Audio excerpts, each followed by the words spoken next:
ఉన్నారు. మీరు కుతంత్రాలతోని 70 ఏళ్ల నుంచి మేము ఇచ్చిన రిజర్వేషన్లను రద్దు చేయాలనుకుంటారు. అందుకే కేంద్ర ప్రభుత్వంలో 30 లక్షల ప్రభుత్వ ఉద్యోగాలు ఖాళీలు ఉన్నా వాటిని భర్తీ చేయకుండా పక్కన పెట్టిండ్రు. ఎస్సీ ఎస్టీ పిల్లలకు చదువుకున్న వాళ్ళకు అన్యాయం చేస్తుండ్రు. అందుకే మీరు ఈస్ బార్ 400 పార్ అంటున్నాడు. ఎందుకయ్యా అంటే 400 సీట్లు బీజేపీకి వస్తే రాజ్యాంగాన్ని సవరించే అవకాశం ఉంటుంది.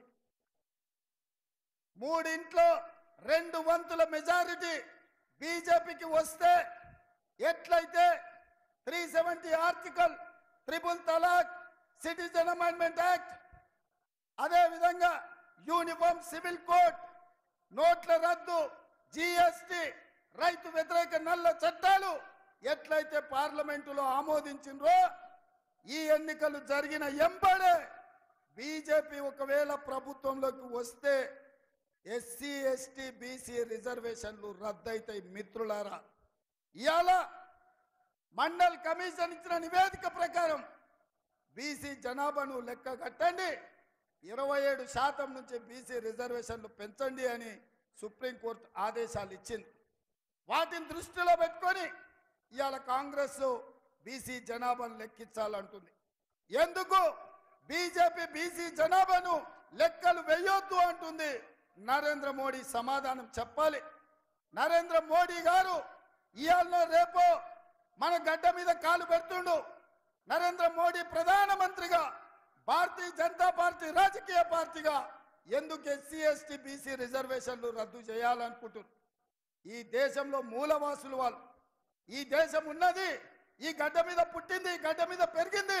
మూలవాసులైన దళితులు, గిరిజనులు, బలైన వర్గాల రిజర్వేషన్లను రద్దు చేసే హక్కు మీకెవరిచ్చిందని నేను అడుగుతున్నా. అందుకే మిత్రులారా, బీజేపీ గెలిస్తే మన రిజర్వేషన్లు రద్దు అవుతాయి. అందుకే బీజేపీ ఓడిస్తే మన రిజర్వేషన్లు కొనసాగుతాయి.